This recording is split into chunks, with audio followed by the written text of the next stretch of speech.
Hello students, आप सभी को मेरा नमस्कार। मैं रोहित मिश्रा आप सभी का स्वागत करता हूं अपने कॉलेज के ऑनलाइन प्लेटफॉर्म पर।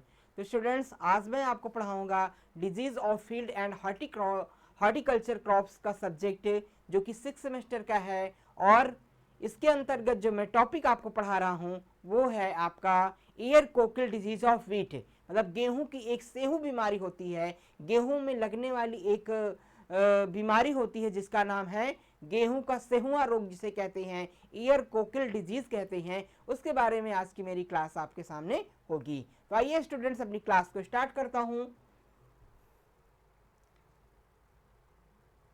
तो ear cockle disease of wheat, अगर ear cockle disease of wheat, ये इसे हम एनगुनिया ट्रिटिसाई के नाम से भी जानते हैं। Year cockle disease of wheat या एनगुनिया ट्रिटिसाई, इसका जो पैथोजेंस होता है वो एनगुनिया ट्रिटिसाई होता है। और ये इसका जो पैथोजेंस है वो है एक निमेटोड्स। ये क्या है? एक प्रकार का एक निमेटोड्स होते हैं, निमेटोड्स की प्रजाति है निमेटोड्स।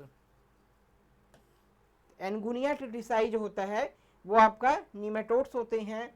निमेटोड्स के द्वारा जो होने वाली बीमारी है वो है year cockle disease of wheat, यानी गेहूं का सेहू रोग जिसे कहते हैं। और ये इसके बारे में कुछ इसके कैजुअल ऑर्गेनिज्म और हैं, जैसे कि ear cockle disease seed gall nematode, इसे सीड गॉल निमेटोड्स भी कहा जाता है। इसके अदर नेम्स की बात की जाए तो इसे seed gall nematodes, seed and leaf gall nematodes, wheat gall nematodes, wheat seed gall nematodes, wheat seed gall nematodes, ठीक है, लीफ गॉल निमेटोड्स जो है वो कहते हैं। तो अगर अन्य नाम की बात की जाए, जैसे कई सारे अन्य नाम हैं, जैसे कि seed gall nematodes, leaf gall nematodes, stem gall nematodes, ठीक है, seed and stem gall nematodes के नाम से जाना जाता है। तो ये एक गेहूं में लगने वाली सूत्रकृमि की प्रमुख बीमारी जो है वो होती है, जो कि निमेटोड्स के द्वारा होती है। और इसके जो है वो जितने भी हमारे गेहूं उत्पादक जो राष्ट्र हैं वहाँ पर ये प्रमुख बीमारी है। और इंडिया में जो गेहूं की खेती करने वाले प्रमुख राज्य हैं, जैसे कि आपके जो है वो पंजाब हो गए, हरियाणा हो गए, उत्तर प्रदेश, बिहार, मध्य प्रदेश, राजस्थान, वहाँ पर यह बीमारी प्रमुख रूप से पाई जाती है। तो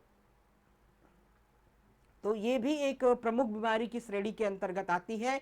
और इसके बारे में हम कुछ फैक्ट्स को जानते हैं, जैसे कि इसका साइंटिफिक क्लासिफिकेशन की बात की जाए, इसका वैज्ञानिक जो वर्गीकरण है, इसका जो किंगडम होता है वो एनिमैलिया होता है, इसका फाइलम जो होता है वो निमेटोडा होता है, इसका जो क्लास होता है वो सिसरनेटा होता है, इसका जो सब क्लास होता है वो डिप्लोगैस्टेरिया होता है, इसका ऑर्डर जो होता है वो टाइलिनेंचिडिया होता है, इसका जो सुपर फैमिली होती है वो टाइलिनेंचोडिया होती है, और इसका जो फैमिली होता है एनगुनिडी होती है, और इसका सब फैमिली जो होता है वो एनगुनेई होती है, और इसका जीनस जो होता है वो एनगुनिया होता है, इसका स्पीसीज जो होता है वो ट्रिटिसाई होता है, ठीक है, एनगुनिया ट्रिटिसाई होता है। इसके साइंटिफिक क्लासिफिकेशन की बात की जाए तो इस प्रकार से इसका साइंटिफिक क्लासिफिकेशन जो है वो किया जाता है, ठीक है। इसके अलावा इसका स्क्रीनशॉट आप लोग ले लेंगे क्योंकि आपको याद करने में आसानी रहेगी।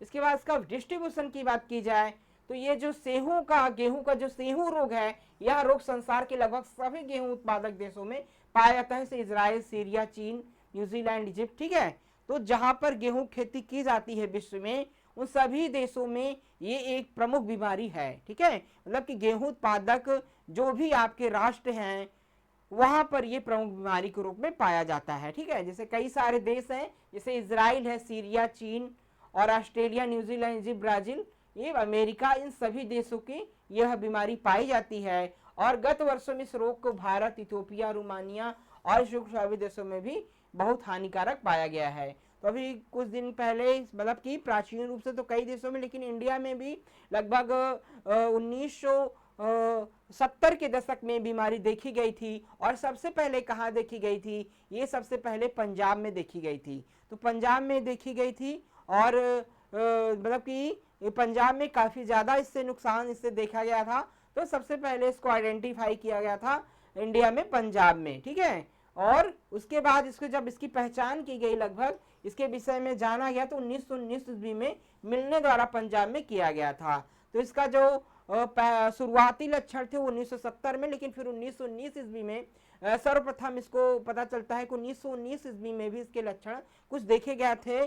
ठीक है, कुछ वैज्ञानिकों के द्वारा जो कि पंजाब से बिलोंग करते थे। इसके अलावा कोशी एवं स्वरूप ने 1971 ईस्वी में द्वारा किए गए राष्ट्रीय सर्वेक्षण में इस रोग को लगभग भारत में सभी प्रमुख गेहूं उत्पादक राज्यों जैसे उत्तर प्रदेश, पंजाब, हरियाणा, हिमाचल प्रदेश, दिल्ली और पश्चिम बिहार में व्यापक रूप से पाया था। ठीक है, तो 1970 से 71 में से जो है वो कई वैज्ञानिकों ने इसके बारे में अध्ययन किया और इसका जो है वो प्रमाण प्रस्तुत किया था। ठीक है, तो कई सारे राज्यों में इसकी प्रमुख जो है वो इसको प्रमुखता जो है वो व्यापक रूप से देखा गया और इससे कुछ नुकसान भी जो है वो पाया गया। इस रोग को स्थानीय भाषाओं में ममनी, धानक या गेगला के नाम से जानते हैं। अगर इसके स्टूडेंट्स अदर नेम की बात की जाए या लोकल नेम्स की बात की जाए तो इसे जो है वो ममनी भी कहा जाता है, धानक भी कहा जाता है और गेगला के नाम से भी जानते हैं। और यह रोग क्या आता है कि यह रोग क्लाइवीस्टेटिसाई क्लैवीबैक्टर टिटिसाई नामक जीवाणु से उत्पन्न गेहूं के डिंबक, पीली बाली विगलन या टुंडू और येलो कैरेट रोग के साथ उत्पन्न होता है। ठीक है, तो ये क्लैवीबैक्टर टिटिसाई होती है इसकी स्पीसीज, या टुंडू या येलो कैरेट जो है वो इसकी जो स्पीसीज होती हैं निमेटोड्स की, उसके द्वारा ये उत्पन्न किया जाता है। और इसके कुछ सिंघल इट ऑल ने 1953 में उत्तर प्रदेश में रोग से गेहूं की 30% वार्षिक नुकसान को देखा था। तो सिंह एंड इटाल ने 1953 में अपने रिसर्च में ये पाया था कि उत्तर प्रदेश में इस गेहूं की बीमारी से लगभग 30% जो है वो लॉस जो है वो देखा गया था। तो वो काफी ज्यादा था, मतलब कि काफी व्यापक रूप से बीमारी उत्तर प्रदेश में भी प्रभावित की थी। और सेहाद्री टॉल ने 1973 के अनुसार भारत के सभी प्रमुख गेहूं उत्पादक राज्यों में इस रोग के कारण लगभग 75 करोड़ की रुपए की आर्थिक हानि जो है वो अनुमान लगाया था। तो एक रिसर्च के मुताबिक 1973 में मतलब इंडिया के सभी राज्यों को मिलाकर लगभग 75 करोड़ की नुकसान इस बीमारी के द्वारा जो है वो पाया गया था। और सूत्रकृमि जो पीटिकाएं होती हैं जिसको हम नीमेटोड्स गाल्स के नाम से जानते हैं, जिसमें सूत्रकृमि के स्पोर्स भरे होते हैं, इसके डिंबक जो होते हैं वो भरे होते हैं, ये गेहूं के दानों के भार में 5% से अधिक आटे में बनी देखिए बहुत अधिक हाश होता है। ठीक है, ये कहना है कि जो इसके डिंबक होते हैं जिसे हम नीमेटोड्स गाल कहते हैं, ये गेहूं के अंदर भरे होते हैं और जो आटे की गुणवत्ता होती है उसको कम कर देते हैं। ठीक है, तो जिससे वेट जो है वो काफी लॉस होता है, इसका गेहूं के जो दाने होते हैं उसका वजन क्या होता है, कम हो जाता है। अब इसके सिम्टम्स की बात की जाए, लक्षण की बात की जाए, तो इसके लक्षण जो है प्रथम रूप से 20 से 25 दिन में पुराने नवोद्भिद सीडलिंग पर देखे जा सकते हैं। तो इसके लक्षण जो है लगभग 20 से 25 दिन की जो सीडलिंग हो जाती है, जो नवोद्भिद पौधे उगते हैं, उसमें इसके लक्षण जो है वो देखे जा सकते हैं। उसमें कुछ जो है वो तनों में फूले फूले जो है वो भाग दिखाई देते हैं, सूजन से दिखाई देती है, जो कि नीमेटोड्स गाल जो है वो कही जाती हैं। इसमें नीमेटोड्स के डिंबक जो है वो भरे होते हैं और संक्रमित पौधे के तने का आधारी भाग मृदा के समीप से थोड़ा फूल जाता है। ठीक है, स्वेलिंग टाइप का दिखता है और उसके तने के आधार विवर्तन इनलार्जमेंट हो जाता है, यानी तना जो है वो इनलार्ज हो जाता है, बड़ा हो जाता है और जमीन के पास से जो तना छूता है वो हल्का फूले कलर का मतलब कि स्वेलिंग टाइप का दिखाई देता है, जो कि नीमेटोड्स के गाल जो है वो होते हैं। और ऐसे पौधों में से निकलने वाली पत्तियां ऐठी हुई होती हैं। ठीक है, जो प्रभावित पौधा होता है, अफेक्टेड प्लांट्स होता है, उससे जो पत्तियां निकलती हैं वो मुड़ी हुई ऐठन नुमा जो है वो दिखाई देती हैं। ये इसके लक्षण होते हैं। इसके अलावा कुछ अदर्स कैरेक्टर हैं, यानी कि स्वस्थ पौधे की अपेक्षा संक्रमित पौधे बौनी एवं फैलने वाली स्वभाव की होती हैं। जो स्वस्थ पौधे की अपेक्षा जो बौने पौधे होते हैं, ड्वार्फ होते हैं एवं फैलने वाले स्वभाव के होते हैं और ऐसे पौधे अधिक फैले हुए दिखाई देते हैं। मतलब ये कहना है कि जो स्वस्थ पौधे होते हैं बिल्कुल सीधे होते हैं, लेकिन जो अस्वस्थ पौधे होते हैं जिसमें बीमारियों का प्रकोप होता है वो बिल्कुल फैले हुए दिखते हैं। उनकी बालियां बिल्कुल टेढ़ी मेढ़ी से दिखाई देती हैं, तने उनके मुड़े हुए होते हैं, उसमें छोटी छोटी पीटिकाएं गॉल्स होती हैं, फूले हुए भाग होते हैं, पत्तियां मुड़ी होती हैं। तो कुछ विपरीत लक्षण जो है वो दिखाई देते हैं। और संक्रमित पौधों में जो बालियां कुछ पहले निकल आती हैं तथा यह स्वस्थ पौधों को लगभग 30 से 40 दिन पहले निकल आती हैं। तो एक सबसे इंपॉर्टेंट कैरेक्टर्स और होता है कि इसमें जो बाल्स होती हैं, जो बालियां होती हैं गेहूं की, वो पहले निकल आती हैं अपेक्षाकृत स्वस्थ पौधों की।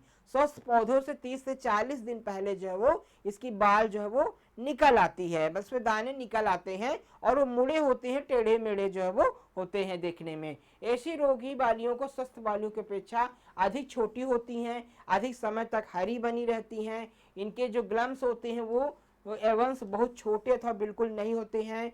बालियों के सभी दाने अथवा कुछ दाने 1 से 5 तक पिटकाओं के रूप में बदल जाते हैं। कहने का ये अच्छा है कि स्वस्थ बालियों की अपेक्षा ये छोटी रह जाती हैं, मुड़ी हुई होती हैं, टेढ़ी मेढ़ी होते हैं, दाने बिखरे जैसे जो है वो दिखाई देते हैं। ये कई सारे लक्षण इसके दिखाई देते हैं और दाने भी जो है वो कम लगते हैं। और इन जो पीटिकाएं होती हैं, इसको हम निमेटोड्स गाल कहते हैं, वो प्रारंभ में मुलायम एवं चमकीले गहरे हरे रंग की होती हैं, जो कि बाद में कड़े गहरे एवं भूरे काले रंग में हो जाती हैं। उग्र पोषण पौधे की मृत्यु हो जाती है। कहने की ये मतलब है कि जो इनकी बांस निकलती हैं वो स्वस्थ पौधों की अपेक्षा छोटी होती हैं और गहरे हरे कलर की होती हैं और लंबे समय तक हरे बने रहती हैं। जो हमारी जो स्वस्थ बालियां हैं वो पक जाती हैं, पीले कलर में कन्वर्ट हो जाती हैं, लेकिन ये इनकी बाल जो है वो डार्क ग्रीन हो जाती है और उसके बाद काले रंग में परिवर्तित हो जाती हैं और कुछ दिनों बाद पौधे की मृत्यु जो है वो हो जाती है। तो इस प्रकार के डिफरेंट कैरेक्टर जो है वो इसके दिखाई देते हैं प्रभावित पौधे में। हम इमेज की बात करें कि मैं आपको जो है वो कुछ इमेज के माध्यम से समझाना चाहूँ कि किस प्रकार के जो है वो सिम्टम जो है वो देखने को मिलते हैं। अगर हम उसके सिम्टम्स की बात की जाए, हम उसके आइडेंटिफिकेशन की बात करें, तो इस प्रकार से जो है वो दिखाई देती हैं। शुरुआत में बाल जो होती है वो इस प्रकार से दिखाई देते हैं, बालियों पे कुछ धब्बे दिखाई देते हैं, बालियां पतली अस्वस्थ दिखाई देती हैं, दाने बिखरे हुए से दिखाई देते हैं, डार्क ग्रीन होती हैं और इसके बाद फिर वो ब्लैकिश कलर में कन्वर्ट हो जाती हैं। तो इस प्रकार से इसके लक्षण जो है वो दिखाई देते हैं बालियों पे। देखिए बिल्कुल हल्की बालियां दिखाई दे रही हैं और देखिए इसमें बॉल्स बने हुए हैं, मुड़ी हुई दिखाई दे रही हैं और जगह जगह जो है वो इसके डिम्बक्स हैं, पीटिकाएं हैं, गाल्स बन जाते हैं। इस प्रकार के लक्षण बालियों में दिखाई देते हैं और ये डार्क ग्रीन दिखाई दे रही हैं। कैसी दिखाई दे रही हैं? डार्क ग्रीन दिखाई दे रही हैं।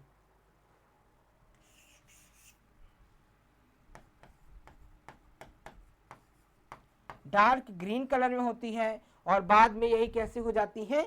ब्लैक कलर में कन्वर्ट हो जाती हैं। उसके एवंस होते हैं वो बिल्कुल बिखरे हुए होते हैं। ये क्या है? आपके एवंस हैं जो कि बिल्कुल बिखरे हुए दिखाई देते हैं और अनियमित दिखाई देते हैं। ठीक है, अनियमित शेप एंड साइज में दिखाई देते हैं और दाने इसमें कम लगते हैं। मतलब कि जो हमारे स्वस्थ बालियां होती हैं उसकी अपेक्षा इसमें दाने कम लगते हैं। दानों में बॉल्स बने होते हैं, पीटिकाएं बन जाती हैं, स्वेलिंग आ जाती है, जिसमें कि नीमेटोड्स के स्पोर जो है वो भरे हुए होते हैं। इस प्रकार से दाने दिखाई देते हैं। बाद में वो काले कलर में परिवर्तित हो जाते हैं। ठीक है, और दाने हम बिखेर करके अगर एवन से निकाल करके देखें तो दाने इस प्रकार से काले रंग में परिवर्तित हो जाते हैं। ठीक है, तो काले रंग के दाने जो है वो दिखाई देते हैं और डिग्रेडेट होते हैं, खुरदरे दाने होते हैं, मतलब सही से विकसित नहीं होते हैं, खुरदरे लिए हुए होते हैं और इसकी क्वालिटी बिल्कुल डिक्रीज हो जाती है। इससे आटा अच्छा नहीं बनाया जाता है, उसकी गेहूं के जो आटे की गुणवत्ता है वो भी कम हो जाती है। तो ये इस प्रकार से स्वस्थ दाने और अस्वस्थ दाने दोनों इस प्रकार से दिखाई देते हैं। तो इस प्रकार से काले जो है वो दिखाई देते हैं। तो तीनों कैरेक्टर्स आप देख सकते हैं कि तीनों में इस प्रकार के लक्षण जो है वो दिखाई दे रहे हैं। इनकी बाल इस तरह होती है, बाद में फिर इस तरह हो जाती है और दाने का जो है वो रंग इस प्रकार से काले और खुरदरे जो है वो हो जाते हैं। स्क्रीनशॉट ले लीजिए। चलिए आगे बढ़ते हैं। अब इसकी एटियोलॉजी की बात की जाए तो रोगजनक अथवा रोग कारक जीव, पैथोजेंस कैजुअल ऑर्गन। ठीक है, तो एग्यूनिया ट्रिटिसाई जो होता है, एग्यूनिया ट्रिटिसाई जो है वो एक प्रकार से ये इसका इन्फेक्शन जो है वो सॉइल बॉर्न डिजीज कहा जा सकता है। इसका जो एविना ट्रिटिसाई नामक सूत्रकृमि होता है, एनिमेलिया फाइलम नीमेटोडा के वर्ग में आता है और गेहूं की बुआई के समय ही संदूषित बीजों के साथ साथ सूत्रकृमिटाएं मृदा में पहुंच जाती हैं। तो मोस्टली ये सीड बॉर्न डिजीज कह सकते हैं। Seed and soil borne disease कहा जा सकता है, क्योंकि ये संक्रमित मृदा से भी एवं संक्रमित बीजों को बोने से भी इस डिजीज का इन्फेक्शन जो है वो हो जाता है और पहली फसल की कटाई के समय यह मृदा में गिर जाते हैं। कहने का ये मतलब है कि इसके जो बॉल्स होती हैं, जो निमेटोड्स गाल होती हैं, वो जो है पौधों से बालियों से जमीन में गिर जाती है। फिर अगले वर्ष जब हम गेहूं की फसल लेते हैं तो वो जमीन से जो है वो प्रवेश कर जाती है आपके पौधे के अंदर, ठीक है, तो उसका संक्रमण जो है वो हो जाता है। या फिर संक्रमित बीजों को हम जब बोते हैं तो उससे भी इस रोग का प्रकोप जो है वो हो जाता है। और मृदा में पड़ी यह सूक्ष्म पीटिकाएं मृदा नमी को शोषित करके मृदु हो जाती हैं और द्वितीय अवस्था जो डिंबक इन पीटिकाओं की मुलायम भित्तियों को तोड़कर बाहर निकल आती हैं। तो इस प्रकार से इनका इन्फेक्शन होता है। और सामान्य गेहूं के बीज, ठीक है, सामान्यतः गेहूं के बीज बुआई के साथ 3 दिनों में अंकुरण आरंभ कर देते हैं।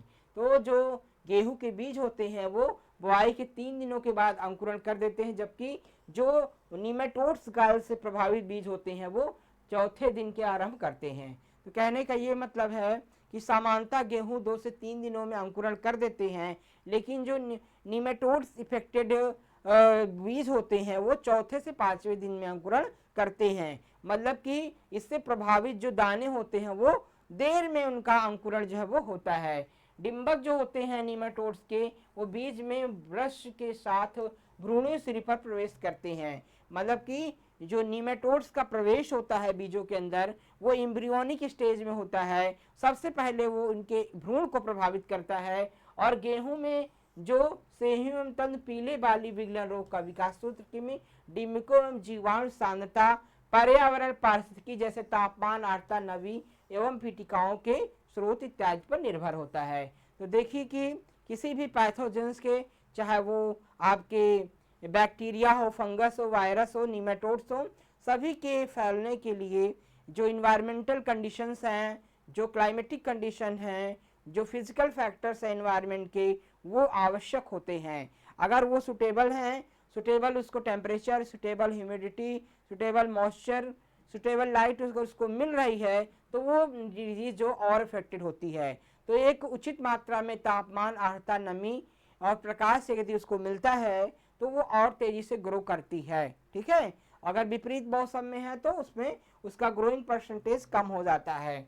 इसके बाद प्रायोगिक परिस्थितियों में रोग उत्पन्न करने के लिए डिंबकों की न्यूनतम संख्या 10 डिंबक पर्याप्त होते हैं। मतलब कि जो निमेटोड्स के गाल होते हैं, जो डिंबक, ठीक है, निमेटोड्स के जो कण होते हैं उसे डिंबक कहते हैं। तो ग्रोइंग के लिए 10 डिंबक लगभग की आवश्यक होते हैं। अगर आपके न्यूनतम इनकी संख्या 10 है तब भी ये फसल को प्रभावित कर देते हैं। और इनके जो इनका ऑप्टिकल डेंसिटी है जीवाणु के बैक्टीरियल सस्पेंशन के मिश्रण के साथ रूप में उत्पन्न संक्रमण किया जाता है। और जब परिस्थितियां शीघ्र जीवाणु गुणन एवं पीले अंगों के लिए अधिक होती हैं, उत्पादन के अनुकूल होती हैं, तो इसमें सूक्ष्म सक्रियता पीठ का निर्माण हो जाता है, ठीक है। कहने का ये मतलब है कि जब क्लाइमेटिक कंडीशन जो है वो इनके अनुकूल होती हैं और नंबर ऑफ निमेटोड गर्ल्स जो होती हैं वो पर्याप्त होते हैं, तो इनका तेजी से मल्टीप्लिकेशन होता है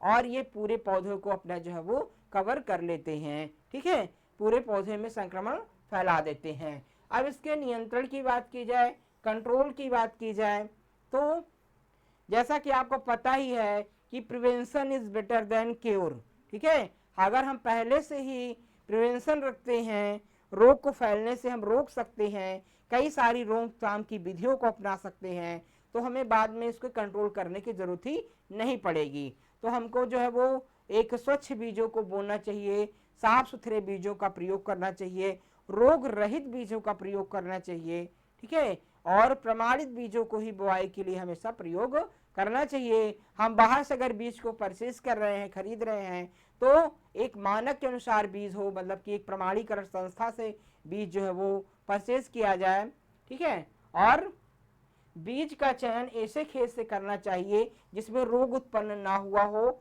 जहां तक संभव हो सके केवल प्रमाणित बीजों को ही बोना चाहिए, ठीक है। जहां तक संभव हो सके हमेशा प्रमाणित बीजों को एक मानक संस्था से परचेज करना चाहिए। इसके बाद फिर संदूषित बीजों के साथ जो संक्रमित बीज हैं उनके साथ मिश्रित सूत्रक्रम पीटिकाएं होती हैं, अतः पीटिका रहित बीजों के प्रयोग से ही इन दोनों रोगों की रोकथाम आसानी से किया जा सकता है। मतलब जो बीज हो वो बिल्कुल शुद्ध हो, साफ सुथरे हों और उसमें किसी प्रकार के गाल्स ना बने हों, कोई जो है मोटे दाने मतलब फूले हुए जो है वो निमेटोड्स के गाल स्वरूपी जो है वो नहीं होने चाहिए।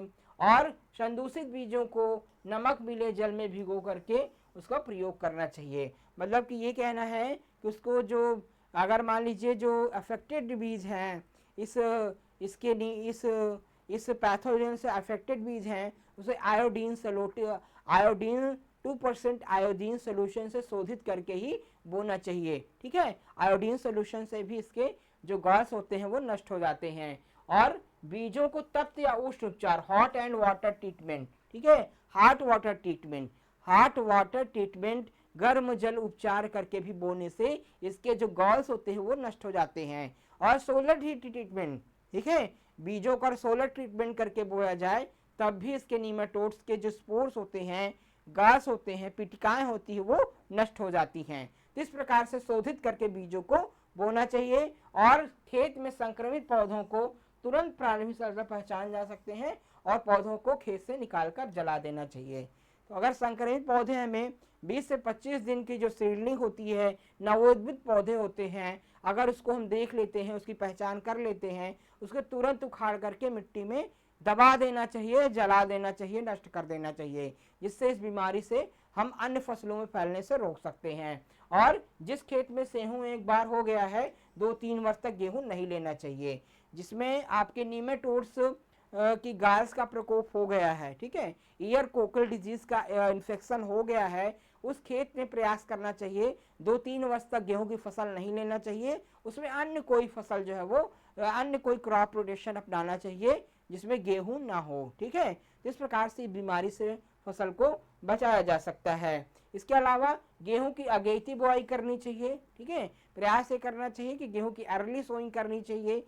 ठीक है, लेट सोइंग करने में इस बीमारी का प्रकोप ज़्यादा देखा गया है। इस प्रकार से इस बीमारी से हम अपने फसल को बचा सकते हैं। और शुद्ध कृमि के लिए जो है जैसे सूक्ष्मनाशी जो नीमेटिसाइड होता है, जैसे डीडीटी का मिश्रण जो है वो नेमागान, नेमाफॉस, इस दवा का प्रयोग करना चाहिए। इसके अलावा ठीक है तो कई सारे नीमेटिसाइड्स हैं जो दिए गए हैं, उसका प्रयोग करने से भी इस बीमारी से हम अपनी फसल को बचा सकते हैं। इसके अलावा कुछ रोग प्रतिरोधी प्रजातियां हैं, डिजीज रेजिस्टेंस वैरायटीज हैं, जैसे कि सोनोरा 63, लर्मा रोजो NP 908 एवं S227 आदि जो है वो जो नीमेटोड्स मतलब गासी नीमेटोड्स के विरुद्ध हैं।